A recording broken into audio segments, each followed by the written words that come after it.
10-15 ವರ್ಷ long term ಎಲ್ಲ ಕಾಯೋದಿಕ್ಕಾಗಲ್ಲ. ಈಗ ಹಣ ಹೂಡಿಕೆ ಮಾಡಿದ್ರೆ 4-5 ವರ್ಷಗಳಲ್ಲಿ ಒಳ್ಳೆ ರಿಟರ್ನ್ ಸಿಗಬೇಕು. ಅದು ಸೇಫ್ ಆಗಿರಬೇಕು. ಅಂತಹ ಇನ್ವೆಸ್ಟ್ಮೆಂಟ್ ಪ್ಲಾನ್ ಬಗ್ಗೆ ನೀವು ಹುಡುಕ್ತಾ ಇದ್ದೀರಾ? ಹಾಗಿದ್ರೆ ಈ ವಿಡಿಯೋ ನಿಮಗೋಸ್ಕರ.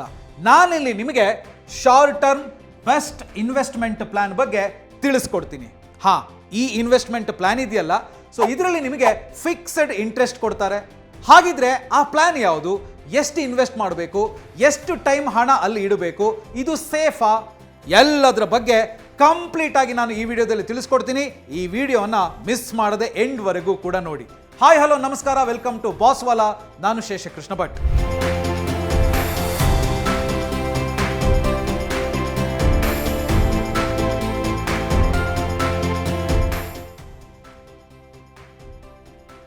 ನಿಮ್ಮ ಬ್ಯಾಂಕ್ ಅಕೌಂಟ್ನಲ್ಲಿ ಎಷ್ಟು ಹಣ ಇದೆ? 10,000, 50,000, 1 ಲಕ್ಷ, 3 ಲಕ್ಷ, 5 ಲಕ್ಷ, 10 ಲಕ್ಷ. ಬೇರೆ ಬೇರೆ ಕಾರಣಗಳಿಗೋಸ್ಕರ ನೀವು ಬ್ಯಾಂಕ್ ಅಕೌಂಟ್ನಲ್ಲಿ ಹಣವನ್ನು ಇಟ್ಟಿರ್ಬೋದು. ಅದು ಮನೆ ಪರ್ಚೇಸ್ ಮಾಡೋದಕ್ಕಿರ್ಬೋದು, ಸೈಟ್ ಖರೀದಿಗಿರ್ಬೋದು, ಡೌನ್ ಪೇಮೆಂಟ್ ಕೊಡೋದಕ್ಕಿರ್ಬೋದು, ಅಥವಾ ಮದುವೆ ಸೇರಿದಂತೆ ಯಾವುದೋ ಕಾರ್ಯಕ್ರಮಗಳಿಗಿರ್ಬೋದು. ನೆನಪಿಟ್ಕೊಳ್ಳಿ, ಆ ಹಣ ಅಲ್ಲಿ ಸುಮ್ಮನೆ ಇರೋದಕ್ಕೆ ಬಿಡಬೇಡಿ. ಅದರ ಬದಲು ಆ ಹಣ ಇದೆಯಲ್ಲ, ಅದು ನಿಮಗೋಸ್ಕರ ದುಡಿಯುವಂತೆ ಮಾಡಬೇಕು. ಸೊ ಅದು ಕೂಡ ನಿಮ್ಮ ಹಣವನ್ನ ಫಿಕ್ಸ್ಡ್ ಇಂಟ್ರೆಸ್ಟ್ ರೇಟಲ್ಲಿ 11-12% ವರೆಗೆ ಬೆಳೆಸೋದಕ್ಕೆ ಅವಕಾಶ ಇದೆ. ಇಲ್ಲಿ ಫಿಕ್ಸ್ಡ್ ಅಂತ ಹೇಳಿದ್ರೆ ಮಾರುಕಟ್ಟೆ ಏರಿಳಿತ ಇರ್ಬೋದು, ಆರ್ಥಿಕ ಹಿಂಜರಿತ ಇರ್ಬೋದು, ಅಥವಾ ಇನ್ಯಾವುದೋ ಅನಿರೀಕ್ಷಿತ ಘಟನೆಗಳು ನಡೆದರೂ ಕೂಡ ನಿಮ್ಮ ಆದಾಯಕ್ಕೆ, ನಿಮಗೆ ಬರುವಂಥ ಹಣಕ್ಕೆ ಇಲ್ಲಿ ಯಾವುದೇ ರೀತಿಯಾದಂಥ ಸಮಸ್ಯೆ ಆಗೋದಿಲ್ಲ. ಹಾಗಿದ್ರೆ ಈಗ ನೀವು ಕೇಳ್ಬೋದು, ಅದು ಹೇಗೆ ಅಂತ.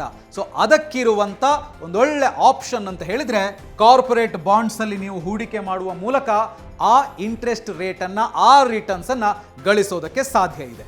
ನೋಡಿ, ಬಾಂಡ್ಸ್ ಅಂತ ಹೇಳಿದ್ರೆ ಸುಲಭವಾಗಿ ಸರಳವಾಗಿ ನಿಮಗೆ ಅರ್ಥ ಆಗೋ ರೀತಿಯಲ್ಲಿ ಹೇಳಬೇಕು ಅಂತ ಹೇಳಿದ್ರೆ, ಸಾಲದ ಪತ್ರಗಳು.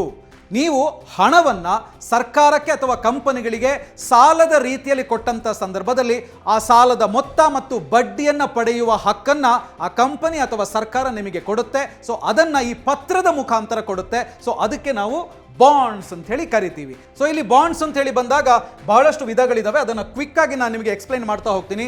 ಬಾಂಡ್ಸ್, ಸೊ ಮೊದಲನೇದು ಗವರ್ಮೆಂಟ್ ಬಾಂಡ್ಸ್. ಗವರ್ಮೆಂಟ್ ಬಾಂಡ್ಸ್ ಅಂತ ಹೇಳಿದ್ರೆ ನೀವು ಕೂಡ ಕೇಳಿರ್ಬೋದು. ಅಂದ್ರೆ ಸರ್ಕಾರಕ್ಕೆ ಹಣದ ಅವಶ್ಯಕತೆ ಬಂದಂತ ಸಂದರ್ಭದಲ್ಲಿ ಸಾರ್ವಜನಿಕರಿಂದ ಆ ಹಣವನ್ನು ಅವರು ತಗೊಳ್ತಾರೆ. ಆ ಸಂದರ್ಭದಲ್ಲಿ ನೀವು ಹೂಡಿಕೆ ಮಾಡೋದಕ್ಕೆ ಮುಂದಾದ್ರಿ ಅಂತ ಆದ್ರೆ, ಅವರು ನಿಮ್ಮ ಹಣವನ್ನು ತೆಗೆದುಕೊಂಡು ಸಾಲದ ರೂಪದಲ್ಲಿ ತಗೊಂಡು ಅದಕ್ಕೆ ಇಂತಿಷ್ಟು ಅಂತ ಹೇಳಿ ಒಂದು ಇಂಟ್ರೆಸ್ಟ್ ಅನ್ನು ಫಿಕ್ಸ್ ಮಾಡಿರ್ತಾರೆ. ಸೊ ಆ ಪತ್ರವನ್ನ ನಿಮಗೆ ಕೊಡ್ತಾರೆ. ಸೊ ಅದನ್ನ ಗವರ್ಮೆಂಟ್ ಬಾಂಡ್ಸ್ ಅಂತ ನಾವು ಕರಿತೀವಿ. ಸೊ ಅದೇ ತರ ಕಾರ್ಪೊರೇಟ್ ಬಾಂಡ್ಸ್. ಕಾರ್ಪೊರೇಟ್ ಬಾಂಡ್ಸ್ ಅಂತ ಹೇಳಿದ್ರೆ ಕಂಪನಿಗಳಿಗೆ ನೀವು ಹಣವನ್ನ ಸಾಲದ ರೂಪದಲ್ಲಿ ಕೊಡೋದು. ಅದೇ ತರ ಮುನ್ಸಿಪಲ್ ಬಾಂಡ್ಸ್ ಅಂತ ಇದೆ, ಸೇವಿಂಗ್ಸ್ ಬಾಂಡ್ಸ್ ಅಂತ ಇದೆ. ಸೊ ಇದೇ ತರ ಬಾಂಡ್ಸ್ ಅಂತ ಹೇಳಿ ಬಂದಾಗ ಬಹಳಷ್ಟು ವಿಧಗಳಿದಾವೆ. ಆದ್ರೆ ನಾವು ಈ ವಿಡಿಯೋದಲ್ಲಿ ಒಳ್ಳೆ ರಿಟರ್ನ್ಸ್ ಕೊಡುವಂತ ಬಾಂಡ್ಸ್ ಬಗ್ಗೆ ಮಾತಾಡ್ತಾ ಇದ್ವಿ. ಅದೇನೆ ಕಾರ್ಪೊರೇಟ್ ಬಾಂಡ್ಸ್. ಹಾಗಿದ್ರೆ ನೀವು ಕೇಳ್ಬೋದು, ಕಾರ್ಪೊರೇಟ್ ಬಾಂಡ್ಸ್ ಅಂದ್ರೆ ಏನು ಅಂತ. ನೋಡಿ, ಬಹಳಷ್ಟು ಜನರಿಗೆ ಕಾರ್ಪೊರೇಟ್ ಬಾಂಡ್ಸ್ ಅಂತ ಹೇಳಿದ್ರೆ ಗೊತ್ತಿಲ್ಲ. ಸೊ ಕಾರ್ಪೊರೇಟ್ ಬಾಂಡ್ಸ್ ಅನ್ನ ಸುಲಭವಾಗಿ ಸರಳವಾಗಿ ನಿಮಗೆ ಅರ್ಥ ಆಗೋ ರೀತಿಯಲ್ಲಿ ಹೇಳಬೇಕು ಅಂತ ಹೇಳಿದ್ರೆ, ನಿಮ್ಮಂತ ಹೂಡಿಕೆದಾರರಿಂದ ಕಂಪನಿಗಳು ಹಣವನ್ನ ಸಾಲದ ರೂಪದಲ್ಲಿ ಪಡ್ಕೊಂಡು ಅದಕ್ಕೆ ನಿಗದಿತ ಅವಧಿಯಲ್ಲಿ ಸಾಲದ ಮೊತ್ತ ಅಂದ್ರೆ ಅಸಲು ಮತ್ತು ಫಿಕ್ಸ್ಡ್ ಇಂಟ್ರೆಸ್ಟ್ ಅನ್ನು ಕೊಡುತ್ತೆ. ಸೊ ಇದನ್ನೇ ನಾವು ಕಾರ್ಪೊರೇಟ್ ಬಾಂಡ್ಸ್ ಅಂತ ಕರಿಬಹುದು. ಫಾರ್ ಎಕ್ಸಾಂಪಲ್ ಹೇಳಬೇಕು ಅಂತ ಹೇಳಿದ್ರೆ, ನೀವು ಹೋಮ್ ಲೋನ್ ಅನ್ನ ಬ್ಯಾಂಕ್ ಇಂದ ತಗೊಳ್ಳುವಂತ ಸಂದರ್ಭದಲ್ಲಿ ಅವರೊಂದು ಇಂಟ್ರೆಸ್ಟ್ ರೇಟ್ ಅನ್ನು ಕೊಟ್ಟಿರ್ತಾರೆ. ಅದು 8% ಅಂತ ಇರ್ಬೋದು. ಅಥವಾ ನೀವೊಂದು ಪರ್ಸನಲ್ ಲೋನ್ ತಗೊಳ್ತೀರಿ ಅಂತ ಹೇಳಿದ್ರೆ 13-16% ಇರ್ಬೋದು.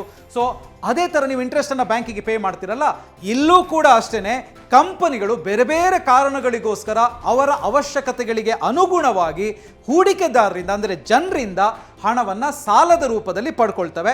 ಅಷ್ಟೇ ಅಲ್ಲ, ಆ ಸಾಲದ ರೂಪದಲ್ಲಿ ಏನು ಹಣವನ್ನು ಅವರು ಪಡ್ಕೊಂಡಿರ್ತಾರೆ ಅದಕ್ಕೆ ತಕ್ಕುದಾಗಿ ನಿಮಗೆ 11%, 12% ಇಂಟ್ರೆಸ್ಟ್ ಕೂಡ ಕೊಡ್ತಾರೆ. ನಿಗದಿತ ಅವಧಿಯಲ್ಲಿ ಕಂಪ್ಲೀಟ್ ಆಗಿ ಸಾಲದ ಮೊತ್ತವನ್ನ ಅಂದ್ರೆ ಅಸಲನ್ನು ಕೂಡ ನಿಮಗೆ ವಾಪಸ್ ಕೊಡ್ತಾರೆ. ಹಾಗೇನೆ ನೀವು ಅಲ್ಲಿ ಏನು ಫಿಕ್ಸ್ಡ್ ಇಂಟ್ರೆಸ್ಟ್ ರೇಟ್ ಇರುತ್ತಲ್ಲ ಅದನ್ನ ಕೂಡ ನಿಮಗೆ ಕೊಡ್ತಾರೆ. ನೋಡಿ, ಕಾರ್ಪೊರೇಟ್ ಬಾಂಡ್ಸ್ ಅಂತ ಹೇಳಿದಾಗ ಜನರಲ್ಲಿ ತಪ್ಪು ಕಲ್ಪನೆಗಳಿದಾವೆ. ಸೊ ಅದರಲ್ಲಿ 3 ದೊಡ್ಡ ತಪ್ಪು ಕಲ್ಪನೆಗಳ ಬಗ್ಗೆ ನಿಮಗೆ ಅರಿವು ಮೂಡಿಸುವಂತ ಪ್ರಯತ್ನವನ್ನು ನಾನು ಮಾಡ್ತೀನಿ. ಸೊ ಆ ತಪ್ಪು ಕಲ್ಪನೆಗಳೇನು? Number 1, bonds are only for long term. ಅಂದ್ರೆ ಬಾಂಡ್ಸ್ ಅಂತ ಹೇಳುವಂಥದ್ದು ಕೇವಲ ದೀರ್ಘಾವಧಿಗೆ ಮಾತ್ರ ಅಂತ. ಯಾಕೆ ಈ ಥರದ ಕಲ್ಪನೆ ಇದೆ ಜನರಲ್ಲಿ ಅಂತ ಹೇಳಿದರೆ, ಸೊ ಕಾರ್ಪೊರೇಟ್ ಬಾಂಡ್ಸ್ ಅಂದರೆ ಏನು? ನಾವು ಕಂಪನಿಗೆ ಹಣವನ್ನು ಸಾಲದ ರೂಪದಲ್ಲಿ ಕೊಡ್ತೀವಿ, ಅದಕ್ಕೆ ಪ್ರತಿಯಾಗಿ ಅವರು ಸಾಲದ ಪತ್ರಗಳನ್ನು ಕೊಡ್ತಾರೆ. ಅದು ಕಂಪನಿ ಆಗಿರೋದ್ರಿಂದ ನಾವು ಕೊಟ್ಟಂತಹ ಹಣ ಅಲ್ಲಿ ದೀರ್ಘಕಾಲ ಇರುತ್ತೆ.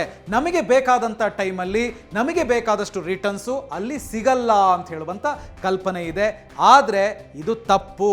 ಯಾಕೆ ಅಂತ ಹೇಳಿದರೆ, ಕಾರ್ಪೊರೇಟ್ ಬಾಂಡ್ಸಲ್ಲಿ ನೀವು ಶಾರ್ಟ್ ಟರ್ಮಲ್ಲೂ ಕೂಡ ಹೂಡಿಕೆ ಮಾಡೋದಕ್ಕೆ ಅವಕಾಶ ಇದೆ. ಶಾರ್ಟ್ ಟರ್ಮ್ ಅಂದರೆ ಹೇಳಿದರೆ ಎಷ್ಟು? 4 ತಿಂಗಳಿಗೆ ಬೇಕಾದರೂ ನೀವು ಇನ್ವೆಸ್ಟ್ ಮಾಡ್ಬೋದು, 7 ತಿಂಗಳಿಗೆ ಬೇಕಾದರೂ ಮಾಡ್ಬೋದು, 8 ತಿಂಗಳಿಗೆ ಬೇಕಾದರೂ ಮಾಡ್ಬೋದು, 10 ತಿಂಗಳಿಗೆ ಬೇಕಾದರೂ ಮಾಡೋದಕ್ಕೆ ಅವಕಾಶ ಇದೆ. ಸೊ ಈಗ ನೀವು ಕೇಳ್ಬೋದು, ಹಾಗಿದ್ರೆ ಎಲ್ಲಿ ಅದನ್ನು ನಾವು ಸೆಲೆಕ್ಟ್ ಮಾಡೋದು, ಈ ಟೆನ್ಯೂರನ್ನು ಹೇಗೆ ಇನ್ವೆಸ್ಟ್ ಮಾಡೋದು ಅಂತ ನೋಡಿ. ಫಾರ್ ಎಕ್ಸಾಂಪಲ್ ನಾನು ನಿಮಗೆ ಇಲ್ಲೊಂದು ಪ್ಲಾಟ್ಫಾರ್ಮ್ ಹೆಸರು ಹೇಳ್ತೀನಿ, ವಿಂಟ್ ವೆಲ್ತ್ ಅಂತ ಹೇಳಿ. ಸೊ ಆ ವಿಂಟ್ ವೆಲ್ತ್ ಅಪ್ಲಿಕೇಶನಲ್ಲಿ ನೀವು ಟೆನ್ಯೂರನ್ನು ಸೆಲೆಕ್ಟ್ ಮಾಡಿ 4ರಿಂದ ಕಪಲ್ ಆಫ್ ಇಯರ್ಸ್, ಎಷ್ಟು ವರ್ಷಗಳವರೆಗೂ ಕೂಡ ಕಾರ್ಪೊರೇಟ್ ಬಾಂಡ್ಸಲ್ಲಿ ಇನ್ವೆಸ್ಟ್ ಮಾಡೋದಕ್ಕೆ ಅವಕಾಶ ಇದೆ. ಸೊ ಅದು ಹೇಗೆ ಏನು ಅಂತ ಹೇಳುವಂಥದ್ದನ್ನು ನಾನು ಮುಂದೆ ನಿಮಗೆ ಎಕ್ಸ್ಪ್ಲೈನ್ ಮಾಡ್ತೀನಿ. ಸೊ ವಿಂಟ್ ವೆಲ್ತ್ ಆ್ಯಪನ್ನು ನೀವು ಡೌನ್ಲೋಡ್ ಮಾಡ್ಕೊಳ್ಬೇಕು ಅಂತ ಹೇಳಿದರೆ ಡಿಸ್ಕ್ರಿಪ್ಷನ್ನಲ್ಲಿ ನಾನು ಲಿಂಕ್ ಕೊಟ್ಟಿರ್ತೀನಿ, ಕಮೆಂಟ್ ಸೆಕ್ಷನಲ್ಲಿ ಲಿಂಕ್ ಕೊಟ್ಟಿರ್ತೀನಿ. ಸೊ ಅದನ್ನು ಕ್ಲಿಕ್ ಮಾಡಿ ನೀವು ಆ್ಯಪನ್ನು ಡೌನ್ಲೋಡ್ ಮಾಡ್ಬೋದು. ಈ ಆ್ಯಪ್ ಥ್ರೂ ನೀವು ನಿಮಗೆ ಬೇಕಾದಂಥ ಟೆನ್ಯೂರನ್ನು ಸೆಲೆಕ್ಟ್ ಮಾಡೋದಕ್ಕೆ ಅವಕಾಶ ಇದೆ. ಸೊ ಇನ್ನು ಕಾರ್ಪೊರೇಟ್ ಬಾಂಡ್ಸ್ ಬಗ್ಗೆ ಜನರಿಗಿರುವಂಥ ಎರಡನೇ ತಪ್ಪು ಕಲ್ಪನೆ ಅಂತ ಹೇಳಿದರೆ, online bonds are not safe. ನಾವು ಆನ್ಲೈನ್ ಥ್ರೂ ಏನಾದರೂ ಕಾರ್ಪೊರೇಟ್ ಬಾಂಡ್ಸನ್ನು ತಗೊಂಡ್ವಿ ಅಂತ ಹೇಳಿದ್ರೆ ಅದು ಸುರಕ್ಷಿತವಲ್ಲ ಅಂತ ಹೇಳುವಂಥ ಒಂದು ತಪ್ಪು ಕಲ್ಪನೆ ಜನರಲ್ಲಿದೆ. ಯಾಕೆ ಇದನ್ನು ತಪ್ಪು ಕಲ್ಪನೆ ಅಂತ ಹೇಳ್ತಾ ಇದ್ದೀನಿ ಅಂತ ಹೇಳಿದರೆ, ನೋಡಿ, ಆಫ್ಲೈನಲ್ಲಿ ನಾವೇನಾದರೂ ಬಾಂಡ್ಸನ್ನು ತಗೊಂಡ್ವಿ ಅಂತ ಹೇಳಿದ್ರೆ ಆ ಪತ್ರಗಳು ನಮ್ಮ ಕೈಯಲ್ಲೇ ಇರುತ್ತೆ, ಅದು ಸುರಕ್ಷಿತವಾಗಿರುತ್ತೆ. ಆನ್ಲೈನಲ್ಲಾದರೆ ಏನಾದರೂ ಆ ಕಂಪನಿ ಮುಚ್ಚೋಗ್ಬಿಟ್ರೆ, ಮೋಸ ಆಗಿಬಿಟ್ರೆ ಅಂತ ಹೇಳುವಂಥ ಭಯ ಇರುತ್ತಲ್ಲ. ಸೊ ಅದಕ್ಕೋಸ್ಕರ ನಾನು ನಿಮಗೆ ಹೇಳ್ತೀನಿ, ಸೆಬಿ ರಿಜಿಸ್ಟರ್ಡ್ ಪ್ಲಾಟ್ಫಾರ್ಮ್ ಥ್ರೂ ನೀವು ಕಾರ್ಪೊರೇಟ್ ಬಾಂಡ್ಸನ್ನು ತಗೊಂಡ್ರಿ ಅಥವಾ ಅಲ್ಲಿ ಹಣವನ್ನು ಹಾಕಿದ್ರಿ ಅಂತ ಹೇಳಿದ್ರೆ ಏನೂ ಸಮಸ್ಯೆ ಆಗೋಲ್ಲ. ಯಾಕೆ ಅಂತ ಹೇಳಿದ್ರೆ ಸೆಬಿ ರಿಜಿಸ್ಟರ್ಡ್ ಆಗಿರೋದ್ರಿಂದ ಒಂದೊಮ್ಮೆ ಆ ಕಂಪನಿ ಏನಾದರೂ ಮುಚ್ಕೊಂಡು ಹೋಯಿತು ಅಂತ ಹೇಳಿದ್ರು ಕೂಡ ನೀವು ಅಲ್ಲಿ ಹಾಕಿದಂಥ ಹಣ ಹಾಗೇನೆ ನಿಮಗೆ ಸಿಗಬೇಕಾದಂಥ ಇಂಟ್ರೆಸ್ಟ್, ಫಿಕ್ಸ್ಡ್ ಇಂಟ್ರೆಸ್ಟ್ ಇದೆಯಲ್ಲ, ಅದಕ್ಕೆ ಯಾವುದೇ ರೀತಿಯಾದಂಥ ತೊಂದರೆ ಆಗೋದಿಲ್ಲ. ಆ ಅಸಲು ಮತ್ತೆ ಬಡ್ಡಿ ನಿಮಗೆ ಖಂಡಿತವಾಗ್ಲೂ ಸಿಗುತ್ತೆ. ಸೊ ಇನ್ನು ಕಾರ್ಪೊರೇಟ್ ಬಾಂಡ್ಸ್ ಬಗ್ಗೆ ಜನರಿಗಿರುವಂಥ ಮೂರನೇ ತಪ್ಪು ಕಲ್ಪನೆ ಅಂತ ಹೇಳಿದ್ರೆ, cannot exit bonds before maturity. So maturity ಪೀರಿಯಡ್ಗಿಂತ ಮುಂಚೆ ನಾವು ಬಾಂಡ್ಸಿಂದ ಎಕ್ಸಿಟ್ ಆಗೋದಕ್ಕೆ ಸಾಧ್ಯ ಇಲ್ಲ, ನಾವು ಹಣವನ್ನು ವಾಪಸ್ ಪಡೆಯೋದಕ್ಕೆ ಸಾಧ್ಯ ಇಲ್ಲ ಅಂತ. ನೋಡಿ, ಇದೇ ತಪ್ಪು ಕಲ್ಪನೆ ಅಂತ ಹೇಳೋದು. ಖಂಡಿತವಾಗ್ಲೂ ನೀವು ಕಾರ್ಪೊರೇಟ್ ಬಾಂಡ್ಸಲ್ಲಿ ಮೆಚುರಿಟಿ ಟೈಮಿಗಿಂತ ಅಥವಾ ಆ ಪೀರಿಯಡ್ಗಿಂತ ಮುಂಚೆನೇ ಹಣವನ್ನು ವಾಪಸ್ ಪಡೆಯೋದಕ್ಕಾಗತ್ತೆ. ಫಾರ್ ಎಕ್ಸಾಂಪಲ್ ಹೇಳಬೇಕು ಅಂತ ಹೇಳಿದ್ರೆ, ಬ್ಯಾಂಕಲ್ಲಿ ನೀವೇನಾದರೂ ಫಿಕ್ಸೆಡ್ ಡೆಪಾಸಿಟ್ ಇಡ್ತೀರಿ ಅಂತೇಳಿ ಬಂದಾಗ ಅಲ್ಲಿ 5 ವರ್ಷನೋ 10 ವರ್ಷನೋ ಅಂತ ಒಂದು ಟೆನ್ಯೂರ್ ಫಿಕ್ಸ್ ಮಾಡಿರ್ತಾರೆ.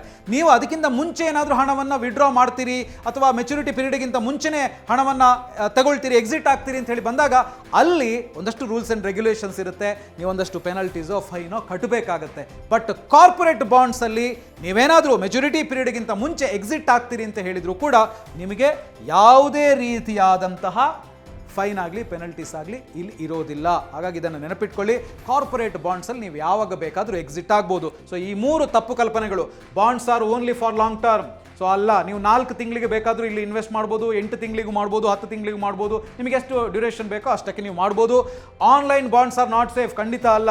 ಆನ್ಲೈನ್ ಬಾಂಡ್ಸ್ ಸೇಫ್ ಯಾವಾಗ ಅಂತ ಹೇಳಿದರೆ, ಸೆಬಿ ರಿಜಿಸ್ಟರ್ಡ್ ವಿಂಟ್ ವೆಲ್ತ್ ಅಂತ ಹೇಳಿದ್ನಲ್ಲ, ಆ ಥರ ಸೆಬಿ ರಿಜಿಸ್ಟರ್ಡ್ ಪ್ಲಾಟ್ಫಾರ್ಮಲ್ಲಿ ನೀವು ಇನ್ವೆಸ್ಟ್ ಮಾಡಿದರೆ ಖಂಡಿತವಾಗ್ಲೂ ನಿಮ್ಮ ಹಣ ಸೇಫ್ ಆಗಿರುತ್ತೆ. ಮೂರನೇದು, cannot exit bonds before maturity. Maturity ಪೀರಿಯಡ್ಗಿಂತ ಮೊದಲೇ ಎಕ್ಸಿಟ್ ಆದರೂ ಕೂಡ ನೀವು ಯಾವುದೇ ರೀತಿಯಾದಂಥ ಫೈನ್ ಆಗಲಿ ಪೆನಲ್ಟೀಸ್ ಆಗಲಿ ಕಟ್ಟಬೇಕಾಗಿಲ್ಲ. ಸೊ ಈಗ ನಿಮಗೆ ಕಾರ್ಪೊರೇಟ್ ಬಾಂಡ್ಸ್ ಅಂದರೆ ಏನು, ಅದು ಹೇಗೆ ವರ್ಕ್ ಆಗುತ್ತೆ, ಸೊ ಇದರಲ್ಲಿ ನಾವು ಹೇಗೆ ಫಿಕ್ಸ್ಡ್ ಇಂಟ್ರೆಸ್ಟ್ ರೇಟನ್ನು ಗಳಿಸೋದಕ್ಕೆ ಸಾಧ್ಯ, ಶಾರ್ಟ್ ಟರ್ಮಲ್ಲಿ ಒಳ್ಳೆ ದುಡ್ಡನ್ನು ಹೇಗೆ ಇದರಿಂದ ಮಾಡ್ಬೋದು ಅಂತ ಹೇಳುವಂಥದ್ರ ಬಗ್ಗೆ ಗೊತ್ತಾಯಿತು. ಈಗ ನಿಮಗೆ ಬರುವಂಥ ಪ್ರಶ್ನೆ ಏನು ಅಂತ ಹೇಳಿದ್ರೆ, ಹೇಗೆ ಇದರಲ್ಲಿ ಇನ್ವೆಸ್ಟ್ ಮಾಡೋದು ಅಂತ.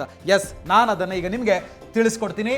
How to invest in corporate bonds. So corporate ಬಾಂಡ್ಸಲ್ಲಿ ನೀವು ಇನ್ವೆಸ್ಟ್ ಮಾಡಬೇಕು ಅಂತ ಹೇಳಿದ್ರೆ, ಆಗಲೇ ನಿಮಗೆ ನಾನು ಎಕ್ಸಾಂಪಲ್ ಆಗಿ ವಿಂಟ್ ವೆಲ್ತ್ ಅಂತ ಹೇಳಿ ಆ್ಯಪ್ನ ಹೆಸರು ಹೇಳಿದ್ದೆ. ಸೊ ಆ ಆ್ಯಪ್ ಥ್ರೂ ಹೇಗೆ ನೀವು ಲಾಗಿನ್ ಆಗಬೇಕು, ಹೇಗೆ ಇನ್ವೆಸ್ಟ್ ಮಾಡಬೇಕು ಅಂತ ಹೇಳುವಂಥದ್ದನ್ನು ನೋಡ್ತಾ ಹೋಗೋಣ. ಸೊ ಈಗ ನೀವು ಸ್ಕ್ರೀನ್ ಮೇಲೆ ನಾನು ನಿಮಗೆ ತೋರಿಸ್ತಾ ಹೋಗ್ತೀನಿ. ಸೊ ಮೊದಲನೇದಾಗಿ ನೀವೇನು ಮಾಡಬೇಕು ಅಂತ ಹೇಳಿದ್ರೆ, ಪ್ಲೇಸ್ಟೋರಿಗೋ ಆ್ಯಪ್ ಸ್ಟೋರಿಗೋ ಹೋಗ್ಬಿಟ್ಟು ನೀವು ವಿಂಟ್ ವೆಲ್ತ್ ಆ್ಯಪನ್ನು ಡೌನ್ಲೋಡ್ ಮಾಡಬೇಕಾಗತ್ತೆ. ಸೊ ವಿಂಟ್ ವೆಲ್ತ್ ಆ್ಯಪ್ ನೋಡ್ತಾ ಇದ್ದೀರಲ್ಲ, ಸೊ ಈ ವಿಂಟ್ ವೆಲ್ತ್ ಆ್ಯಪನ್ನು ಡೌನ್ಲೋಡ್ ಮಾಡಬೇಕು. ಸೊ ಮೊದಲಿಗೆ ನೀವು ನಿಮ್ಮ ಮೊಬೈಲ್ನಲ್ಲಿ ವಿಂಟ್ ವೆಲ್ತ್ ಆ್ಯಪನ್ನು ಡೌನ್ಲೋಡ್ ಮಾಡಿ, ಡೌನ್ಲೋಡ್ ಮಾಡಿದ ನಂತರ ನಿಮ್ಮ ಮೊಬೈಲ್ ನಂಬರನ್ನು ಕೊಡಬೇಕು. ಇಲ್ಲಿ ನೋಡಿ ಗೆಟ್ ಸ್ಟಾರ್ಟೆಡ್ ಅಂತ ಬಂತಲ್ವ, ಈಗ ಆಧಾರ್ ಲಿಂಕ್ಡ್ ಅಥವಾ ಆಧಾರ್ ವೆರಿಫೈಡ್ ಮೊಬೈಲ್ ನಂಬರನ್ನು ನೀವು ಇಲ್ಲಿ ಮೆನ್ಷನ್ ಮಾಡಬೇಕು. ಸೊ ಇದಾದಮೇಲೆ ನೀವು ಗೆಟ್ OTP ಅಂತ ಕೊಟ್ಟರೆ OTP ಬರುತ್ತೆ. ಸೊ ಆ OTPಯನ್ನು ನೀವು ಇಲ್ಲಿ ಫಿಲ್ ಮಾಡಬೇಕು. ಸೊ OTP ಬಂದ ಮೇಲೆ ನಿಮ್ಮ ಹೆಸರು ಡೀಟೇಲ್ಸನ್ನು ಕೇಳುತ್ತೆ. ಆಮೇಲೆ ಇಮೇಲ್ ಅಡ್ರೆಸ್ಸನ್ನು ಕೊಡಬೇಕಾಗುತ್ತೆ. ಅದಾದಮೇಲೆ ಸಬ್ಮಿಟ್ ಅಂತ ಕೊಡಿ. ಸಬ್ಮಿಟ್ ಆದಮೇಲೆ ನಿಮಗೆ ಮತ್ತೆ ಇನ್ನೊಂದು OTP ಬರುತ್ತೆ ಇಮೇಲ್ಗೆ. ಸೊ ಒಂದು ಪಿನ್ ಕೇಳುತ್ತೆ. ಸೊ ಆ ಪಿನ್ನನ್ನು ನೀವು ಎಂಟ್ರಿ ಮಾಡಬೇಕಿಲ್ಲಿ. ಕನ್ಫರ್ಮ್ ಮಾಡಬೇಕು. ಅದು ಕನ್ಫರ್ಮ್ ಆದಮೇಲೆ ನಿಮಗೆ ಈ ಆ್ಯಪ್ ಓಪನ್ ಆಗುತ್ತೆ. ಸೊ ನೀವೀಗ ಗಮನಿಸ್ಬೋದು. ಸೊ ಇದು ವಿಂಟ್ wealth app. So Wint wealth ಆ್ಯಪನ್ನು ಡೌನ್ಲೋಡ್ ಮಾಡಾಯಿತು, ಲಾಗಿನ್ ಆಯಿತು, ಅದಕ್ಕೆ ಬೇಕಾದಂಥ ಎಲ್ಲ ಡಾಕ್ಯುಮೆಂಟ್ಸನ್ನು ಕೊಟ್ಟಾಯಿತು, ಎಲ್ಲ ವೆರಿಫೈ ಕೂಡ ಆಯಿತು. ಹಾಗಿದ್ರೆ ಈಗ ಅದರಲ್ಲಿ ಬಾಂಡ್ಸನ್ನು ಸೆಲೆಕ್ಟ್ ಮಾಡೋದು ಹೇಗೆ ಹಣವನ್ನು ಹಾಕೋದು, ಸೊ ಅದನ್ನು ನಾನೀಗ ನಿಮಗೆ ಎಕ್ಸ್ಪ್ಲೈನ್ ಮಾಡ್ತಾ ಹೋಗ್ತೀನಿ. ಸೊ ಇಲ್ಲಿ ನೀವು ಗಮನಿಸ್ಬೋದು, ಮೊದಲನೇದಾಗಿ ನೀವು ಲಾಗಿನ್ ಆಗಬೇಕಾಗತ್ತೆ. ಸೊ ಲಾಗಿನ್ ಅಂತ ಹೇಳಿದಾಗ ಸೊ ಬೇರೆ ಇದರಲ್ಲಿ ಹೆಂಗೆ ಲಾಗಿನ್ ಆಗ್ತೀರ ಹಾಗೆ ಯೂಸರ್ ID ಪಾಸ್ವರ್ಡ್ ಕೊಟ್ಟು ಲಾಗಿನ್ ಆಗಬೇಕು. ಲಾಗಿನ್ ಆದಮೇಲೆ ಅಲ್ಲಿ ನಿಮಗೆ ಬಾಂಡ್ಸ್ ಅಂತ ಹೇಳಿ ಒಂದು ಕಾಲಮ್ ಇರುತ್ತೆ, ವ್ಯೂ ಆಲ್ ಬಾಂಡ್ಸ್. ಸೊ ಅದನ್ನು ಕ್ಲಿಕ್ ಮಾಡಬೇಕು. ಅದನ್ನು ಕ್ಲಿಕ್ ಮಾಡಿದಾಗ ನಿಮಗೆಲ್ಲ ಬಾಂಡ್ಸ್ ಲಿಸ್ಟ್ ಬರುತ್ತೆ. ಸೊ ಅದರಲ್ಲಿ ನೀವು ಸಾರ್ಟ್ ಬೈ ಟೆನ್ಯೂರ್ ವೈಸ್ ನೀವು ಸಾರ್ಟ್ ಮಾಡೋದಕ್ಕೆ ಅವಕಾಶ ಇದೆ. ನಿಮಗೆ 4 ತಿಂಗಳು ಬೇಕಾ, 4 ತಿಂಗಳನ್ನು ಸೆಲೆಕ್ಟ್ ಮಾಡಿ, ಇಲ್ಲ 7 ತಿಂಗಳು ಬೇಕಾ ಸೆಲೆಕ್ಟ್ ಮಾಡಿ, 10 ತಿಂಗಳು ಬೇಕಾ ಸೆಲೆಕ್ಟ್ ಮಾಡಿ, ಇಲ್ಲ ಕಪಲ್ ಆಫ್ ಇಯರ್ಸ್ ಅಂತ ಹೇಳಿದ್ರೆ ಅದನ್ನು ಕೂಡ ನೀವು ಇಲ್ಲಿ ಚೂಸ್ ಮಾಡ್ಬೋದು. ಹಾಗೆಯೇ ನೀವು ಬಾಂಡ್ಸನ್ನು ಚೂಸ್ ಮಾಡುವಂಥ ಸಂದರ್ಭದಲ್ಲಿ ಇದನ್ನು ಕೂಡ ಗಮನಿಸಬೇಕು, ಟೈಮ್ ಮತ್ತು ಮಿನಿಮಮ್ ಇನ್ವೆಸ್ಟ್ಮೆಂಟ್. ಸೊ ಎಷ್ಟು ಟೈಮಿಗೆ ಅಂತ ಹೇಳುವಂಥದ್ದನ್ನು ಮೆನ್ಷನ್ ಮಾಡಬೇಕು. ಹಾಗೆಯೇ ಮಿನಿಮಮ್ ಇನ್ವೆಸ್ಟ್ಮೆಂಟ್ ಅದರಲ್ಲಿ ಎಷ್ಟಿದೆ ಅಂತ ಹೇಳುವಂಥದ್ದನ್ನು ಕೂಡ ಗಮನದಲ್ಲಿ ಇಟ್ಕೊಳ್ಬೇಕು. ಸೊ ನಾನೀಗ ನಿಮಗೆ ಸ್ಕ್ರೀನ್ ರೆಕಾರ್ಡಿಂಗ್ ಮೂಲಕ ಅದನ್ನು ಎಕ್ಸ್ಪ್ಲೈನ್ ಮಾಡ್ತಾ ಹೋಗ್ತೀನಿ.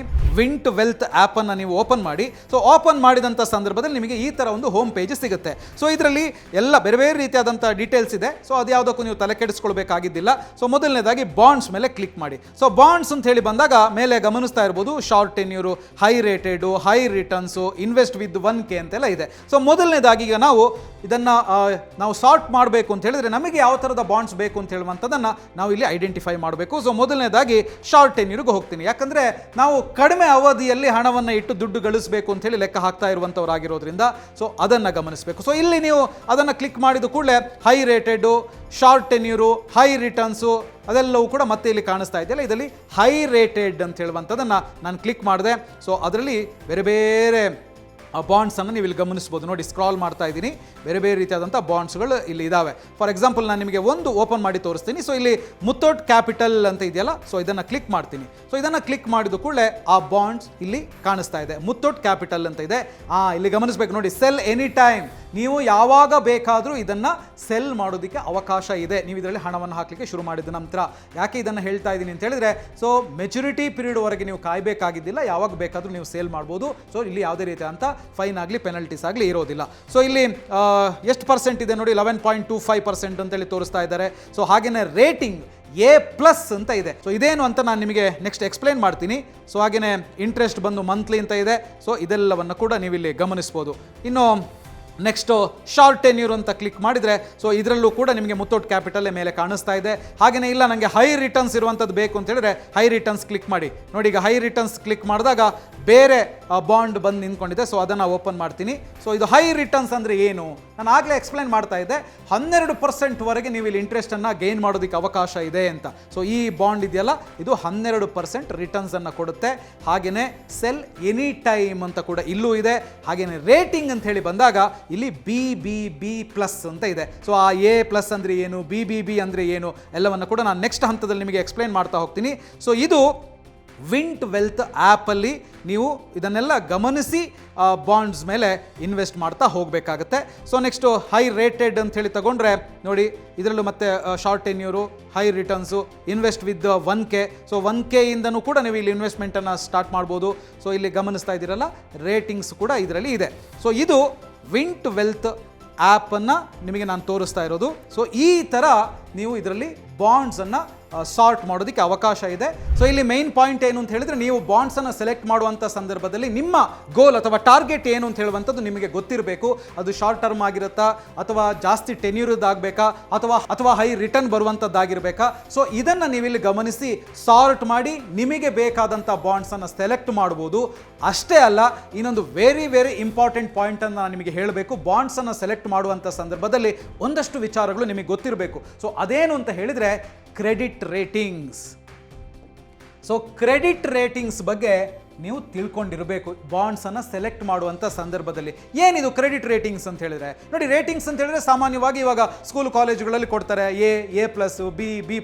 ನಿಮ್ಗೆ ಗೊತ್ತಿರುತ್ತೆ ಎ ಅಂತ ಹೇಳಿದ್ರೆ ಹೈಯೆಸ್ಟ್ ಮಾರ್ಕ್ಸ್ ತಗೊಂಡಂಥವನು ಅಥವಾ ಹೈಯೆಸ್ಟ್ ರ್ಯಾಂಕ್ ತಗೊಂಡವನು ಅಂತ. ಸೊ ಕಡಿಮೆ ಆಗ್ತಾ ಇದ್ದಂಗೆ ಕಡಿಮೆ ಅಂತ. ಅದೇ ತರಹ ನೀವು ಕಾರ್ಪೊರೇಟ್ ಬಾಂಡ್ಸನ್ನು ಸೆಲೆಕ್ಟ್ ಮಾಡ್ತೀರಿ ಅಂತ ಹೇಳಿ ಬಂದಾಗ ಈ ಕ್ರೆಡಿಟ್ ರೇಟಿಂಗ್ಸ್ ಅನ್ನು ಕೂಡ ಇಲ್ಲಿ ಗಮನಿಸಬೇಕು. ನಾನು ಆಗಲೇ ಸ್ಕ್ರೀನ್ ರೆಕಾರ್ಡಿಂಗ್ ಥ್ರೂ ನಿಮಗೆ ಎಕ್ಸ್ಪ್ಲೇನ್ ಮಾಡುವಾಗ A+ ಅಥವಾ AA, B ಅಂತ ಇರೋದನ್ನು ಹೇಳಿದ್ನಲ್ಲ. ಸೊ ಅದನ್ನು ಈಗ ನಾನು ನಿಮಗೆ ಎಕ್ಸ್ಪ್ಲೇನ್ ಮಾಡ್ತೀನಿ. ಸೊ ಇಲ್ಲಿ A ಅಂತ ಇದೆ, AAA ಅಂತ ಹೇಳಿದರೆ ಏನು? ಇದು ಈ ಫಂಡು ಸೇಫ್ ಆಗಿರುತ್ತೆ, ಇದರಲ್ಲಿ ಜಾಸ್ತಿ ರಿಸ್ಕ್ ಇರೋದಿಲ್ಲ. ಹಾಗೇನೆ ಲೋವರ್ ಇಂಟ್ರೆಸ್ಟ್, ರಿಸ್ಕ್ ಜಾಸ್ತಿ ಇಲ್ಲ, ರಿಸ್ಕ್ ಕಡಿಮೆ ಅಂತ ಹೇಳಿದ ಕೂಡಲೇ ಇಲ್ಲಿ ಇಂಟ್ರೆಸ್ಟ್ ಕೂಡ ಕಡಿಮೆ ಆಗುತ್ತೆ. ಸೊ ಇದು ನೀವು ನೆನಪಲ್ಲಿ ಇಟ್ಕೊಳ್ಬೇಕು. ಕಡಿಮೆ ಅಂತ ಹೇಳಿದ್ರೆ ಎಷ್ಟು? 7ರಿಂದ 8% ರಿಟರ್ನ್ಸ್ ನಿಮಗೆ ಈ AAA ಇರುವಂಥ ಬಾಂಡ್ಸಲ್ಲಿ ಸಿಗೋದಕ್ಕೆ ಸಾಧ್ಯ. ಇನ್ನು ಎರಡನೇದು AA. ಇದು ಏನಪ್ಪ ಅಂತ ಹೇಳಿದ್ರೆ ಸ್ಲೈಟ್ಲಿ ಹೈಯರ್ ರಿಸ್ಕ್ ಇಲ್ಲವೇ ಇಲ್ಲ ಅಂತಲ್ಲ, ಒಂದು ಸ್ವಲ್ಪ ಜಾಸ್ತಿ ರಿಸ್ಕ್ ಇದೆ. ಹಾಗೆಯೇ ನಿಮಗೆ ರಿಟರ್ನ್ಸ್ ಕೂಡ ಇದರಲ್ಲಿ ಹಾಗೆ ಸಿಗುತ್ತೆ.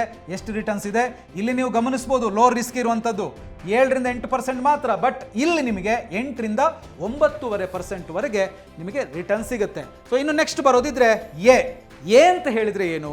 Balanced risk plus returns. So balanced risk ಅಂತ ಹೇಳಿದ್ರೆ ನಿಮಗೆ ಅಲ್ಲಿ ರಿಸ್ಕು ಇರುತ್ತೆ, ಹಾಗೆಯೇ ಒಳ್ಳೆ ರಿಟರ್ನ್ಸ್ ಕೂಡ ಇರುತ್ತೆ. ಸೊ ಇಲ್ಲಿ ಎಷ್ಟು ಅಂತ ಕೇಳಿದ್ರೆ 9.5 to 11.5, 9.5%ನಿಂದ 11.5% ವರೆಗೆ ನಿಮಗೆ ಇದರಲ್ಲಿ ರಿಟರ್ನ್ ಸಿಗುತ್ತೆ. ಹಾಗೆಯೇ ಇನ್ನೊಂದಾಗಲೇ ಗಮನಿಸಿರ್ಬೋದು ನೀವು, BBB ಅಂತ ನಾನು ಓದಿದೆ, ಹೈ ರಿಟರ್ನ್ಸ್ ಇರುವಂಥ ಬಾಂಡ್ಸ್ ಇವೆಲ್ಲವೂ ಕೂಡ ಅಲ್ಲಿ BBB ಅಂತ ಮೆನ್ಷನ್ ಮಾಡಿರ್ತಾರೆ. ಸೊ ಆ ವಿಂಟ್ ವೆಲ್ತ್ ಆ್ಯಪಲ್ಲಿ ನೀವು ಹೋಗಿ ಕರೆಕ್ಟಾಗಿ ಚೆಕ್ ಮಾಡಿದರೆ ಗೊತ್ತಾಗುತ್ತೆ ನಿಮಗೆ. ಒಂದು ಕಡೆ ರೈಟ್ ಸೈಡಲ್ಲಿ ಕೊಟ್ಟಿರ್ತಾರೆ A ಅಥವಾ AA ಅಥವಾ BBB ಅಂತ. ಸೊ ನಾನೊಂದಾಗಲೇ ನಿಮಗೆ ಎಕ್ಸಾಂಪಲ್ ಕೊಡಬೇಕಿದ್ರೆ BBB ಅಂತೇಳಿ ತೋರಿಸಿದ್ದೆ. ಸೊ ಆ BBB ಅಂತ ಹೇಳಿದರೆ ಏನು? ಇದು ಹೈಯರ್ ರಿಸ್ಕ್, ಹಾಗೆಯೇ ವಿತ್ ಹೈಯರ್ ರಿಟರ್ನ್. ರಿಸ್ಕ್ ಜಾಸ್ತಿ ಯಾವಾಗ ಇರುತ್ತೋ ರಿಟರ್ನ್ಸ್ ಕೂಡ ಜಾಸ್ತಿ ಇರುತ್ತೆ. ಅದು ಯಾವುದೇ ಹೂಡಿಕೆಗಳಾದರೂ ಕೂಡ ಅಷ್ಟೇ, ನೀವೊಂದು ಸ್ವಲ್ಪ ರಿಸ್ಕ್ ಜಾಸ್ತಿ ತಗೊಳ್ಳೋಂಥ ಕೆಪಾಸಿಟಿ ನಿಮಗೆ ಇದೆ ಅಂತ ಹೇಳಿದರೆ ನೀವು ಜಾಸ್ತಿ ರಿಟರ್ನ್ಸ್ ಕೂಡ ಪಡ್ಕೊಳ್ಳೋದಕ್ಕೆ ಸಾಧ್ಯ ಇದೆ. ಹಾಗೆಯೇ ಇಲ್ಲೂ ಕೂಡ ಅಷ್ಟೇ BBBಯಲ್ಲಿ ಹೈಯರ್ ರಿಸ್ಕ್ ಇರುತ್ತೆ, ಹಾಗೆಯೇ ರಿಟರ್ನ್ಸ್ ಕೂಡ ಇರುತ್ತೆ. ಎಷ್ಟಿರುತ್ತೆ ರಿಟರ್ನ್ಸು? 11ರಿಂದ 12% ವರೆಗೆ ನೀವಿಲ್ಲಿ ರಿಟರ್ನ್ಸ್ ಅನ್ನು ಗಳಿಸೋದಕ್ಕೆ ಸಾಧ್ಯ. ಹಾಗಾಗಿ ಸೊ ನೀವು ಆ್ಯಪ್ ಥ್ರೂ ಕಾರ್ಪೊರೇಟ್ ಬಾಂಡ್ಸಲ್ಲಿ ಇನ್ವೆಸ್ಟ್ ಮಾಡ್ತೀರಿ ಅಂತ ಹೇಳಿ ಬಂದಾಗ ನಿಮ್ಮ ಗೋಲ್ ಏನು, ಟಾರ್ಗೆಟ್ ಏನು ಅಂತ ಹೇಳುವಂಥದ್ದನ್ನು ನೀವು ಫಿಕ್ಸ್ ಮಾಡ್ಕೊಳ್ಬೇಕು. ಅದು ಶಾರ್ಟ್ ಟರ್ಮಾ, ಲಾಂಗ್ ಟರ್ಮಾ ಅಥವಾ ಹೈ ರಿಟರ್ನ್ ಇರುವಂಥದ್ದ. ಸೊ ಇದೆಲ್ಲವನ್ನು ಕೂಡ ಗಮನಿಸಿಕೊಂಡು ಕ್ರೆಡಿಟ್ ರೇಟಿಂಗನ್ನು ಕೂಡ ತಲೆಯಲ್ಲಿಟ್ಕೊಂಡು ಎಲ್ಲ ಅಂಶಗಳನ್ನು ತಲೆಯಲ್ಲಿಟ್ಕೊಂಡು ಯೋಚನೆ ಮಾಡಿ ನೀವು ಕಾರ್ಪೊರೇಟ್ ಬಾಂಡ್ಸಲ್ಲಿ ಇನ್ವೆಸ್ಟ್ ಮಾಡಬೇಕಾಗುತ್ತೆ. ಸೊ ಒಂದು ಕಾರ್ಪೊರೇಟ್ ಬಾಂಡ್ಸಲ್ಲಿ ಹೂಡಿಕೆ ಮಾಡಬೇಕು ಅಂತ ಹೇಳಿ ಬಂದಾಗ ಇವಿಷ್ಟು ವಿಚಾರಗಳನ್ನು ನೋಡಿದರೆ ಸಾಕಾ ಅಂತ ನೀವು ಕೇಳ್ಬೋದು. ಖಂಡಿತವಾಗ್ಲೂ ಅಲ್ಲ, ಇನ್ನೊಂದಿಷ್ಟು ವಿಚಾರಗಳು ನಿಮಗೆ ಗೊತ್ತಿರಬೇಕಾಗತ್ತೆ. ಅದೇನು ಅಂತ ಹೇಳುವಂಥದ್ದನ್ನು ನಾನು ನಿಮಗೆ ಎಕ್ಸ್ಪ್ಲೈನ್ ಮಾಡ್ತಾ ಹೋಗ್ತೀನಿ. ಸೊ ಅದರಲ್ಲಿ ಮೊದಲನೇದು collateral size. So collateral size ಅಂತ ಹೇಳಿದರೆ ಏನು? ಅಡಮಾನದ ಗಾತ್ರ ಅಥವಾ ಮೇಲಾಧಾರದ ಗಾತ್ರ. ಫಾರ್ ಎಕ್ಸಾಂಪಲ್, ನೀವು ಒಂದು ಕಂಪನಿಗೆ ಹಣವನ್ನು ಸಾಲದ ರೂಪದಲ್ಲಿ ಕೊಟ್ಟಿರ್ತೀರ, ಅಂದರೆ ಕಾರ್ಪೊರೇಟ್ ಬಾಂಡ್ಸನ್ನು ತಗೊಂಡಿರ್ತೀರ. ಬಟ್ ಒಂದೊಮ್ಮೆ ಆ ಕಂಪನಿಗೆ ನಿಮ್ಮ ಹಣವನ್ನು ವಾಪಸ್ ಕೊಡ್ಲಿಕ್ಕೆ ಆಗಿಲ್ಲ ಅಂತ ಹೇಳಿದ್ರೆ ನಿಮಗೆ ಮೋಸ ಆಗಬಾರ್ದಲ್ವಾ? ಅದಕ್ಕೋಸ್ಕರನೇ ಈ ಕೊಲ್ಯಾಟ್ರಲ್ ಸೈಜ್ ಅಥವಾ ಕೊಲ್ಯಾಟ್ರಲ್ ಅನ್ನು ಕೊಡ್ತಾರೆ. ಸೊ ಇಲ್ಲಿ ಕೊಲ್ಯಾಟ್ರಲ್ ಸೈಜ್ ಅಂತ ಹೇಳಿದ್ರೆ ಒಂದು ಕಂಪನಿಯು ಬಾಂಡ್ ನೀಡಿಕೆಗೋಸ್ಕರ ಎಷ್ಟು ಆಸ್ತಿಯ ಭದ್ರತೆಯನ್ನು ಕೊಡುತ್ತೆ ಅಂತ ಹೇಳುವಂಥದ್ದನ್ನು ತೋರಿಸುವಂಥದ್ದು. ಸೊ ಹಾಗಿರೋದು ಎಷ್ಟಿರಬೇಕು ಅಂತ ನೀವು ಕೇಳಿದರೆ 1x ಪ್ಲಸ್ ಇರಬೇಕು. ಸೊ 1x ಪ್ಲಸ್ ಇತ್ತು ಅಂತ ಹೇಳಿದ್ರೆ ಕೊಲ್ಯಾಟ್ರಲ್ ಸೈಜು ಡೆಫಿನೆಟ್ಲಿ ನಿಮ್ಗೆ ಯಾವುದೇ ರೀತಿಯಾದಂಥ ತೊಂದರೆ ಆಗೋದಿಲ್ಲ. ಒಂದು ವೇಳೆ ಏನಾದರೂ ಸಮಸ್ಯೆ ಆಯಿತು, ಕಂಪನಿಗೆ ಅದನ್ನು ಕೊಡ್ಲಿಕ್ಕೆ ಆಗಲಿಲ್ಲ ಅಂತ ಹೇಳಿದ್ರು ಕೂಡ ಈ ಕೊಲ್ಯಾಟ್ರಲ್ ಇಟ್ಟಿರ್ತಾರಲ್ಲ, ಅದರಿಂದ ನಿಮಗೆ ಬರಬೇಕಾದಂಥ ಅಸಲು ಮತ್ತೆ ಬಡ್ಡಿ ಸಿಗುತ್ತೆ. ಸೊ ಇನ್ನು ಎರಡನೇದು ಕಂಪನಿ ಫಿನಾನ್ಷಿಯಲ್ಸ್. ಇದು ತುಂಬ ಇಂಪಾರ್ಟೆಂಟ್. ಕಂಪನಿ ಫಿನಾನ್ಷಿಯಲ್ಸ್ ಅಂತ ಏನು ಹೇಳಿದ್ರೇನು? ಕಂಪನಿಯ ಆರ್ಥಿಕ ಸ್ಥಿತಿಗತಿ ಅಥವಾ ಹಣಕಾಸಿನ ಸ್ಥಿತಿಗತಿ. ಸೊ ಇತ್ತೀಚಿನ ಹಣಕಾಸಿನ ಸ್ಥಿತಿಗತಿ ನೀವು ಆರಿಸಿಕೊಂಡಂಥ ಕಂಪನಿಯದ್ದು ಹೇಗಿದೆ ಅಂತ ಹೇಳುವಂಥದ್ದನ್ನು ನೀವು ಗಮನಿಸಬೇಕು. ಆ ಕಂಪನಿ ಏನಾದರೂ ಸಾಲ ಮಾಡಿದ್ಯಾ, ಅಥವಾ ಆ ಕಂಪನಿಯಲ್ಲಿ ಏನಾದರೂ ಜಗಳಗಳು ನಡೀತಾ ಇದೆಯಾ ಮ್ಯಾನೇಜ್ಮೆಂಟಲ್ಲಿ, ಅಥವಾ ಆ ಕಂಪನಿ ಏನಾದರೂ ನೆಕ್ಸ್ಟ್ ಫ್ಯೂಚರಲ್ಲಿ ಡೌನ್ಫಾಲ್ನತ್ತ ಹೋಗುವಂಥ ಸಾಧ್ಯತೆಗಳಿದೆಯಾ, ಡಿಫಾಲ್ಟರ್ ಏನಾದ್ರು ಆಗುತ್ತಾ? ಸೊ ಇದೆಲ್ಲವನ್ನು ಕೂಡ ನೀವು ಗಮನಿಸಬೇಕು. ಅಂತಹ ಕಂಪನಿಗಳನ್ನು ತಪ್ಪಿಸಬೇಕು. ಯಾವುದು ಬೆಸ್ಟ್ ಆಯ್ಕೆ ಅಂತ ಹೇಳಿದ್ರೆ, ಕಂಪನಿ ಗ್ರೋತ್ ಅಲ್ಲಿ ಹೋಗ್ತಾ ಇದೆಯಾ, ಒಳ್ಳೆ ರೆವೆನ್ಯೂ ಅವರಿಗೆ ಬರ್ತಾ ಇದೆಯಾ, ಒಳ್ಳೆ ಲಾಭ ಮಾಡ್ತಾ ಇದೆಯಾ? ಸೊ ಇದನ್ನೆಲ್ಲ ನೀವು ಗಮನಿಸಬೇಕು. ಅಂದ್ರೆ ಕಂಪನಿ ಫಿನಾನ್ಷಿಯಲ್ಸ್ ಅನ್ನ ನೀವು ಗಮನಿಸಬೇಕಾಗುತ್ತೆ. ಸೊ ಇನ್ನು ನೆಕ್ಸ್ಟ್ ನೀವು ನೋಡಬೇಕಾಗಿರೋದು ಏನು ಅಂತ ಹೇಳಿದ್ರೆ ಇನ್ವೆಸ್ಟ್ ಅಂಡ್ ಪೇ. ಸೊ ಇಲ್ಲಿ ಇನ್ವೆಸ್ಟ್ ಆ್ಯಂಡ್ ಪೇ ಅಂತ ಹೇಳಿದರೆ UPI ಥ್ರೂ, ಆನ್ಲೈನ್ ಥ್ರೂ ನೀವು ಹಣವನ್ನು ಹಾಕಿರ್ತೀರಿ, ಬಾಂಡನ್ನು ಖರೀದಿ ಮಾಡಿರ್ತೀರಿ, ಅದು ಇಮ್ಮಿಡಿಯೇಟ್ ಆಗಿ ನಿಮ್ಮ ಪೋರ್ಟ್ಫೋಲಿಯೋದಲ್ಲಿ ಅಥವಾ ನಿಮ್ಮ ಅಕೌಂಟ್ನಲ್ಲಿ ಕಾಣಸಿಗೋದಿಲ್ಲ. ಸೊ ಅದಕ್ಕೆ T+1 ವರ್ಕಿಂಗ್ ಡೇ ಬೇಕಾಗುತ್ತೆ. ಫಾರ್ ಎಕ್ಸಾಂಪಲ್ ಹೇಳೋದು ಅಂತ ಹೇಳಿದರೆ, ನೀವೇನಾದರೂ ಶುಕ್ರವಾರ ಬಾಂಡನ್ನು ಪರ್ಚೇಸ್ ಮಾಡಿದ್ರಿ ಅಂತ ಹೇಳಿದರೆ, ಸೊ ಶುಕ್ರವಾರವೇ ನೀವು ನೋಡೋದಕ್ಕಾಗೋದಿಲ್ಲ, ಸೋಮವಾರ ನಿಮ್ಮ ಪೋರ್ಟ್ಫೋಲಿಯೋದಲ್ಲಿ ಅದು ಬಾಂಡ್ ಜಮೆ ಆಗಿರೋದನ್ನು ನೀವು ಗಮನಿಸ್ಬೋದು. ಸೊ ಇದು ನೆನಪಲ್ಲಿ ಇಟ್ಕೊಳ್ಳಿ. ಹಾಗೆಯೇ ನೆಕ್ಸ್ಟ್ ಬಂದು ಇಂಟ್ರೆಸ್ಟ್ ಪೇಮೆಂಟ್ಸು. ಸೊ ಇಲ್ಲಿ ಇಂಟ್ರೆಸ್ಟ್ ಪೇಮೆಂಟ್ಸ್ ಅಂತ ಹೇಳಿದ್ರೆ ಬಹಳಷ್ಟು ಕಾರ್ಪೊರೇಟ್ ಬಾಂಡ್ಸ್ಗಳು ನಿಮಗೆ ತಿಂಗಳು ಇಂಟ್ರೆಸ್ಟನ್ನು ಪೇ ಮಾಡ್ತವೆ. ಸೊ ಅದೇ ಥರ ಅದು 3 ತಿಂಗಳಿಗೆ 6 ತಿಂಗಳಿಗೊಮ್ಮೆ ಇಂಟ್ರೆಸ್ಟ್ ಪೇ ಮಾಡುವಂಥ ಬಾಂಡ್ಸ್ಗಳು ಕೂಡ ಇದ್ದಾವೆ. ಸೊ ಅದನ್ನು ಕೂಡ ನೀವು ತಲೆಯಲ್ಲಿ ಇಟ್ಕೊಳ್ಬೇಕು. ಅಂದರೆ ಕಂಪ್ಲೀಟ್ ಆಗಿ ನೀವು ಈ ಇಂಟ್ರೆಸ್ಟ್ ಟೈಮ್ ಟೇಬಲ್ ಅಂತ ಹೇಳ್ತೀವಿ ಅಥವಾ ವೇಳಾಪಟ್ಟಿ ಅಂತ ಇದೆಯಲ್ಲ, ಸೊ ಅದನ್ನು ನೀವು ನೋಡ್ತಾ ಇರಬೇಕು. ಸೊ ಇವೆಲ್ಲವನ್ನು ಕೂಡ ನೀವು ಕಾರ್ಪೊರೇಟ್ ಬಾಂಡ್ಸನ್ನು ತಗೊಳ್ತೀರಿ ಅಂತ ಹೇಳಿದಾಗ ಅಥವಾ ಅಲ್ಲಿ ಇನ್ವೆಸ್ಟ್ ಮಾಡ್ತೀರಿ ಅಂತ ಹೇಳಿದಾಗ ನೆನಪಲ್ಲಿ ಇಟ್ಕೊಳ್ಬೇಕು. ಸೊ ಅದನ್ನೆಲ್ಲ ಗಮನಿಸಿ ತಿಳಿದುಕೊಂಡು ನೀವು ಇನ್ವೆಸ್ಟ್ ಮಾಡೋದಕ್ಕೆ ಮುಂದಾಗಬೇಕು. ಸೊ ಇಷ್ಟೆಲ್ಲ ಗೊತ್ತಾದ ಮೇಲೆ ನಿಮಗೆ ಅನ್ನಿಸ್ಬೋದು, ಹೌದು ಅದರಲ್ಲಿ ಟೆನ್ಯೂರು 1 ವರ್ಷನೋ 5 ವರ್ಷನೋ ಎಲ್ಲ ಇರ್ಬೋದು, ನಾವು ಸೆಲೆಕ್ಟ್ ಮಾಡಿದ್ವಿ. ಸೊ ಹಾಗಿದ್ರೆ ಆ ಮೆಚುರಿಟಿ ಪೀರಿಯಡ್ಗಿಂತ ಮುಂಚೆ ನಾನು ಹೇಗೆ ಅದನ್ನು ಸೆಲ್ ಮಾಡೋದು, ನಾನು ವಿತ್ಡ್ರಾ ಮಾಡೋದಕ್ಕೆ ಆಗುತ್ತಾ ಅಂತ? ಖಂಡಿತವಾಗ್ಲೂ ಆಗುತ್ತೆ. ಸೊ ಅದನ್ನು ಹೇಗೆ ಅಂತ ಹೇಳುವಂಥದ್ದನ್ನು ನಾನು ಎಕ್ಸ್ಪ್ಲೇನ್ ಮಾಡ್ತೀನಿ. How to sell bonds before maturity. So ಮೆಚುರಿಟಿಗೂ ಮುಂಚೆ ನೀವು ಹೇಗೆ ಬಾಂಡ್ಸನ್ನು ಸೇಲ್ ಮಾಡಬೇಕು ಅಂತ ಹೇಳಿ. ಸೊ ನೀವೇನು ಮಾಡಬೇಕು ಅಂತ ಹೇಳಿದ್ರೆ, go to your portfolio on the platform. So Wint Wealth ಪ್ಲಾಟ್ಫಾರ್ಮಲ್ಲಿ ನಿಮ್ಮ ಪೋರ್ಟ್ಫೋಲಿಯೋಗೆ ಹೋಗಿ, ಸೊ ಅಷ್ಟೇ ಅಲ್ಲದೆ ಅಲ್ಲಿ ಹೋಗಿ select the bond you want to sell. So ನೀವು ಭಾಳಷ್ಟು ಬಾಂಡ್ಸನ್ನು ಪರ್ಚೇಸ್ ಮಾಡಿದ್ದೀರಿ ಅಂತ ಹೇಳಿದರೆ, ಸೊ ಅದರಲ್ಲಿ ನೀವು ಸೇಲ್ ಮಾಡಬೇಕು ಅಂತ ಹೇಳಿ ಅಂದ್ಕೊಂಡಿರುವಂಥ ಬಾಂಡ್ಸನ್ನು ಸೆಲೆಕ್ಟ್ ಮಾಡಿ, ಅದಾದಮೇಲೆ you will see the current market price. So ಆಗಿನ ಮಾರ್ಕೆಟ್ ಪ್ರೈಸ್ ಎಷ್ಟಿದೆ ಅಂತ ಹೇಳುವಂಥದ್ದು ಅಲ್ಲಿ ರಿಫ್ಲೆಕ್ಟ್ ಆಗುತ್ತೆ. ಅದನ್ನು ಗಮನದಲ್ಲಿ ಇಟ್ಕೊಳ್ಳಿ. ಯಾಕೆ ಅಂತ ಹೇಳಿದ್ರೆ, ನೀವು ಟೆನ್ಯೂರ್ ಜಾಸ್ತಿ ಕೊಟ್ಟಿರ್ತೀರ, ಬಟ್ ಅದಕ್ಕಿಂತ ಮುಂಚೆನೇ ನೀವು ಸೇಲ್ ಮಾಡಬೇಕು ಅಂತ ಹೇಳಿ ಬಂದಾಗ ಇದನ್ನು ನೀವು ಗಮನದಲ್ಲಿರಬೇಕು. ಮಾರ್ಕೆಟ್ ಪ್ರೈಸ್ ಎಷ್ಟಿದೆ ಅಂತ ಹೇಳುವಂಥದ್ದನ್ನ ತಲೆ ಇಟ್ಕೊಳ್ಬೇಕು. ಸೊ ಇದಾದಮೇಲೆ ನೀವು ಕನ್ಫರ್ಮ್ ಬಟನನ್ನು ಕ್ಲಿಕ್ ಮಾಡಿದ್ರೆ ಆಯಿತು, ಕನ್ಫರ್ಮ್ ದಿ ಸೇಲ್. ಸೊ ಅದು ಸೇಲ್ ಆಗುತ್ತೆ. ಅದಾದಮೇಲೆ ನಿಮಗೆ ಅಪ್ಡೇಟ್ಸ್ ಬರುತ್ತೆ. ಅಷ್ಟೇ ಅಲ್ಲದೆ ಆ ನಿರ್ದಿಷ್ಟ ಟೈಮ್ ಅಂತ ಹೇಳಿ ಏನಿರುತ್ತಲ್ಲ, ಅದರೊಳಗಡೆ ಆ ಅಮೌಂಟ್ ಬಂದು ನಿಮ್ಮ ಅಕೌಂಟಿಗೆ ಬೀಳುತ್ತೆ. ಸೊ ಇಲ್ಲಿ ಇನ್ನೊಂದು ವಿಷಯವನ್ನು ನಿಮಗೆ ಹೇಳಲೇಬೇಕು. ಅದೇನು ಅಂತ ಹೇಳಿದ್ರೆ, ನೀವು ಹೂಡಿಕೆ ಮಾಡುವಂಥ ಹಣ ಇದೆಯಲ್ಲ, ಅದು ಪ್ಲಾಟ್ಫಾರ್ಮ್ಗೂ ಹೋಗಲ್ಲ. ಅದರ ಬದಲಾಗಿ ಡೈರೆಕ್ಟ್ ಆಗಿ ನೀವು ಯಾವ ಬಾಂಡ್ಸನ್ನು ಸೆಲೆಕ್ಟ್ ಮಾಡಿರ್ತೀರಲ್ಲ ಆ ಬಾಂಡ್ಸ್ಗೆ ಹೋಗುತ್ತೆ. ಹಾಗೆ ನೀವು ಆ ಬಾಂಡ್ಸನ್ನು ಸೇಲ್ ಮಾಡುವಂಥ ಸಂದರ್ಭದಲ್ಲಿ ಅಲ್ಲಿಂದ ಬರಬೇಕಾದಂಥ ಅಸಲು ಮತ್ತು ಬಡ್ಡಿ ಇದೆಯಲ್ಲ, ಅದು ನೇರವಾಗಿ ನಿಮ್ಮ ಅಕೌಂಟಿಗೆ ಬಂದು ಬೀಳುತ್ತೆ. ಸೊ ಇದನ್ನು ನೆನಪಲ್ಲಿ ಇಟ್ಕೊಳ್ಳಿ. ಸೊ ಈಗ ನಿಮಗೊಂದು ಪ್ರಶ್ನೆ ಬಂದಿರ್ಬೋದು, ಹೌದು ಕಾರ್ಪೊರೇಟ್ ಬಾಂಡ್ಸ್ ಥ್ರೂ ನಮಗೆ ಇಷ್ಟೆಲ್ಲ ರಿಟರ್ನ್ಸ್ ಬರುತ್ತೆ, ಬಡ್ಡಿ ಬರುತ್ತೆ ನಿಜ, ಬಟ್ ಇದಕ್ಕೆ ಟ್ಯಾಕ್ಸ್ ಕಟ್ಟಬೇಕಾ ಅಂತ. ಅದನ್ನು ನಾನೀಗ ನಿಮಗೆ ಎಕ್ಸ್ಪ್ಲೇನ್ ಮಾಡ್ತೀನಿ. ಸೊ ಇಲ್ಲಿ ನೀವು ಗಮನಿಸಿ, ಟ್ಯಾಕ್ಸೇಷನ್ ಹೇಗೆ. ಒಂದು, interest earned is taxable as per your income slab. ಅಂದರೆ ನೀವು ಗಳಿಸಿದಂಥ ಬಡ್ಡಿ ಇದೆಯಲ್ಲ, ಇಂಟ್ರೆಸ್ಟ್ ಅರ್ನ್ಡ್ ಇದೆಯಲ್ಲ, ಸೊ ಅದು ನಿಮ್ಮ ಆದಾಯ ಸ್ಲ್ಯಾಬ್ನ ಪ್ರಕಾರ ತೆರಿಗೆಗೆ ಒಳಪಟ್ಟಿರುತ್ತೆ. ಸೊ ಅದನ್ನು ನೀವು ನೋಡಬೇಕಾಗುತ್ತೆ. ಇನ್ನು ಎರಡನೇದು 10% TDS. ನಿಮ್ಮ ತೆರಿಗೆ ಬ್ರಾಕೆಟ್ ಏನೇ ಇರ್ಬೋದು, ಆದರೆ 10%ನಷ್ಟು TDS ಅಂದರೆ ಮೂಲದಲ್ಲೇ ತೆರಿಗೆಯನ್ನು ಕಡಿತಗೊಳಿಸಲಾಗುತ್ತೆ.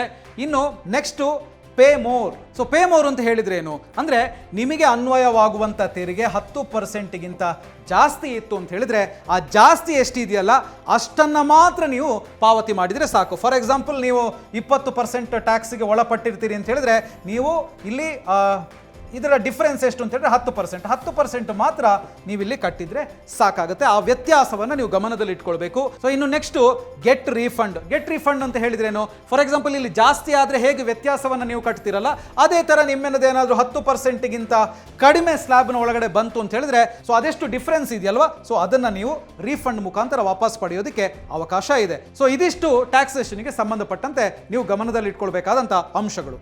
ಸೊ ಈಗ ನಿಮಗೆ ಕಾರ್ಪೊರೇಟ್ ಬಾಂಡ್ಸ್ ಅಂದರೆ ಏನು, ಅದರಲ್ಲಿ ವಿಂಟ್ ವೆಲ್ತ್ ಆ್ಯಪ್ ಮುಖಾಂತರ ಹೇಗೆ ಇನ್ವೆಸ್ಟ್ ಮಾಡೋದು, ಟೆನ್ಯೂರನ್ನೆಲ್ಲ ಹೇಗೆ ಗುರುತಿಸೋದು, ಸೊ ಯಾವ ಥರ ರೇಟಿಂಗ್ಸನ್ನು ನೋಡಬೇಕು ಅಂತ ಹೇಳುವಂಥದ್ದೆಲ್ಲ ಗೊತ್ತಾಯಿತು. ನೋಡಿ, ಒಂದು ನೆನಪಲ್ಲಿ ಇಟ್ಕೊಳ್ಳಿ, ಯಾವತ್ತೂ ಕೂಡ ಬ್ಯಾಂಕ್ ಅಕೌಂಟ್ನಲ್ಲಿ ಸುಮ್ಮನೆ ಹಣವನ್ನು ಇಟ್ಟು ಕೂರೋದ್ರಿಂದ ಏನೂ ಆಗಲ್ಲ, ನಿಮ್ಮ ಹಣ ಜಾಸ್ತಿ ಆಗಲ್ಲ. ಅಲ್ಲಿ ಒಂದು ಸ್ವಲ್ಪ ಇಂಟ್ರೆಸ್ಟ್ ಏನು ಸಿಗುತ್ತೆ ಅದನ್ನು ನೀವು ತಗೋಬೇಕಾಗುತ್ತೆ. ಅದೇ ನೀವು ಕಾರ್ಪೊರೇಟ್ ಬಾಂಡ್ಸಲ್ಲಿ ಹಣ ಹಾಕಿದ್ರಿ ಅಂತ ಹೇಳಿದರೆ 12%ವರೆಗೆ ಒಳ್ಳೆ ರಿಟರ್ನ್ಸನ್ನು ಗಳಿಸೋದಕ್ಕೆ ನಿಮಗೆ ಇಲ್ಲಿ ಅವಕಾಶ ಇದೆ. ಸೊ ಇನ್ನು ನಾನು ನಿಮಗೆ ಫೈನಲ್ ಆಗಿ ಹೇಳೋದೇನು ಅಂತ ಹೇಳಿದ್ರೆ, ನೋಡಿ ಇದು ಸೇಫ್ ಆಗಿರುತ್ತೆ.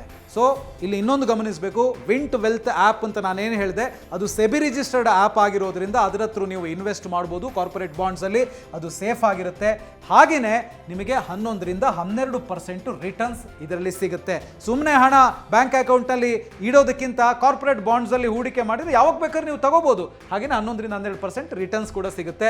ಹಾಗೆಯೇ ಶಾರ್ಟ್ ಡ್ಯೂರೇಷನ್ ಕಾರ್ಪೊರೇಟ್ ಬಾಂಡ್ಸ್ ಅಂತ ಹೇಳಿದ್ರೆ ಲಾಂಗ್ ಟರ್ಮ್ ಅಲ್ಲ, ಶಾರ್ಟ್ ಟರ್ಮಲ್ಲೂ ಕೂಡ ನೀವು ಹಣವನ್ನು ವಿಡ್ರಾ ಮಾಡೋದಕ್ಕೆ ಆಗುತ್ತೆ. ಶಾರ್ಟ್ ಟರ್ಮ್ ಟೆನ್ಯೂರನ್ನು ಕೂಡ ನೀವು ಫಿಕ್ಸ್ ಮಾಡಿ ಹಣ ಗಳಿಸ್ಬೋದು. ಹಾಗೆಯೇ ಮೂರನೇದು sell before maturity, no penalties. Fixed ಡೆಪಾಸಿಟಲ್ಲಿ ಅಥವಾ ಬೇರೆ ಬೇರೆ ಹೂಡಿಕೆಗಳಲ್ಲಿ ಇದೆಯಲ್ಲ, ಸೊ ನೀವು ಮೆಚುರಿಟಿ ಪೀರಿಯಡ್ವರೆಗೆ ವೆಯ್ಟ್ ಮಾಡಬೇಕು. ಬಟ್ ಇಲ್ಲಿ ಹಾಗಲ್ಲ, ನೀವು ಯಾವಾಗ ಬೇಕಾದರೂ ಸೇಲ್ ಮಾಡ್ಬೋದು. ಅಷ್ಟೇ ಅಲ್ಲದೆ ಯಾವುದೇ ರೀತಿಯಾದಂಥ ಫೈನ್ ಆಗಲಿ ಪೆನಲ್ಟೀಸ್ ಆಗಲಿ ಇರೋದಿಲ್ಲ.